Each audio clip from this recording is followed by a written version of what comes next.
के हवाले से बात करें तो पाकिस्तान का तालीमी निज़ाम जो है वो बहुत सारे मसाइल से घिरा रहता है। तो आज भी जो है वो कुछ इसी तरह की हम बात करते हैं, क्योंकि हमें पता है कि बहुत सारे प्राइवेट जो कॉलेजेस हैं वो एफिलिएटेड होते हैं हमारी यूनिवर्सिटी के साथ, उनके बहुत सारे रजिस्ट्रेशन के मसाइल होते हैं, बहुत सारे मसले मसाइल हैं। एंड द एंड क्या होता है कि एंड पर क्या आ जाता है कि सारा बर्डन जो है वो स्टूडेंट पे चला जाता है, उसकी फीसेस होती हैं, तो वो एक स्टूडेंट जो है वो इसमें पिस जाता है, अमला भी पिसता है। ये कैसा पूरा प्रोसेस है, क्या इसके कोई जो है वो इन मसाइल का हल दिखाई देता है या नहीं, इस पर बात करने के लिए आज हमें स्टूडियोज़ में ज्वाइन किया है हमारे मेहमान हैं Kasim Buttar, general secretary private colleges association है। अस्सलाम वालेकुम सर। बहुत शुक्रिया हमें और हमारे प्रोग्राम को वक्त देने के लिए। और इसी अहम मौजू पर बात करने के लिए हमें हमारे सीनियर रिपोर्टर जहांगीर अशरफ ने भी ज्वाइन किया है। अस्सलाम वालेकुम जहांगीर। कैसे हैं आप? बहुत शुक्रिया आपका भी हमें और हमारे प्रोग्राम को वक्त देने के लिए। सर, सबसे पहले तो मैं आपसे जानना चाहती हूँ कि पहले भी जो है गाहे बगाहे हम इन मसाइल को जो है उजागर करते रहते हैं, तो इनका क्या आपको नज़र आता है कि कोई हल हो रहा है? अगर हल हो रहा है तो क्या वो मज़ीद उसमें बेहतरी आएगी या नहीं? क्योंकि प्राइवेट कॉलेजेस के जो मसाइल हैं वो दिन ब दिन बढ़ते जा रहे हैं, स्पेशली अगर उनकी रजिस्ट्रेशन की बात करें तो। जी, बहुत शुक्रिया सिटी 41 का।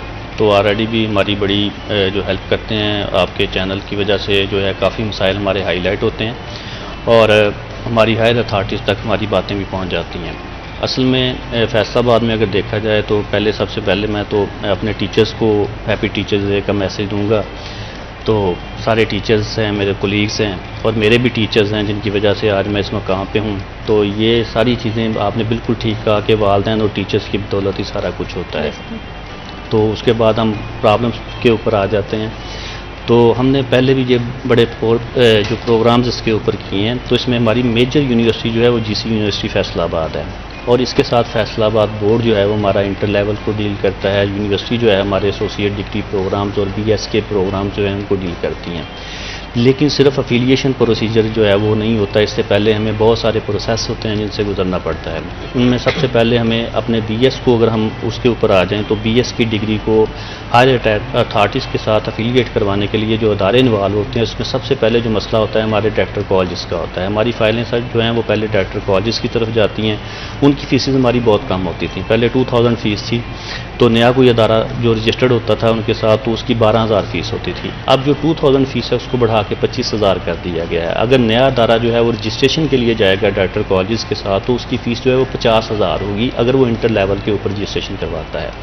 अगर वो बीएस के प्रोग्राम को साथ लेके चलना चाहता है तो पहले उसकी फ़ीस 2000 में ही इंक्लूड होती थी। अब उसके लिए पर ईयर हमें 1 लाख जो है वो डायरेक्टरेट को जमा करवाना पड़ता है, वो रिफंडेबल नहीं होता। फिर वो हमारी फ़ाइल जो है डीपीई ऑफिस में जाती है, वहाँ से एक कमेटी बनती है, वो कमेटी हमारा विज़िट करती है। फिर उसके बाद जो है वो हमें एनओसी जारी होता था।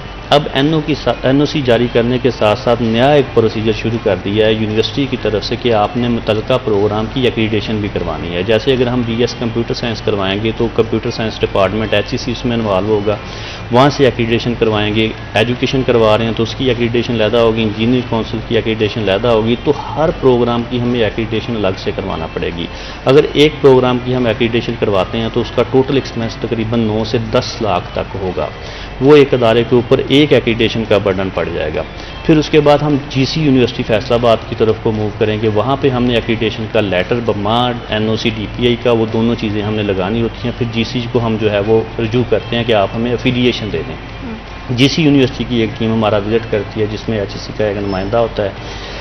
अब जो स्टार्ट हुआ है नया प्रोसीजर, तो उसमें जब वो विज़िट करते हैं फिर वो दोबारा नए सिरे से सारी चीज़ों को चेक करते हैं। अब जीसी यूनिवर्सिटी ने भी फीस में बेतहाशा इजाफा कर दिया है, हालांकि सिस्टम वही है, सारा कुछ वही है। ना तो यूनिवर्सिटी का किसी जगह पे कोई ऐसा एक्सपेंस जो है बढ़ा है कि जिसकी वजह से अदारों का यूनिवर्सिटी के साथ एक ऐसा इंटरेक्शन हो गया हो कि जिसकी वजह से हमारे ऊपर बर्डनाइज हमने यूनिवर्सिटी को किया हो। उनका एक्सपेंस पेपर लेने के ऊपर भी सेम होता है, हालांकि प्राइवेट और सरकारी दोनों की पॉलिसीज़ भी अलग हैं।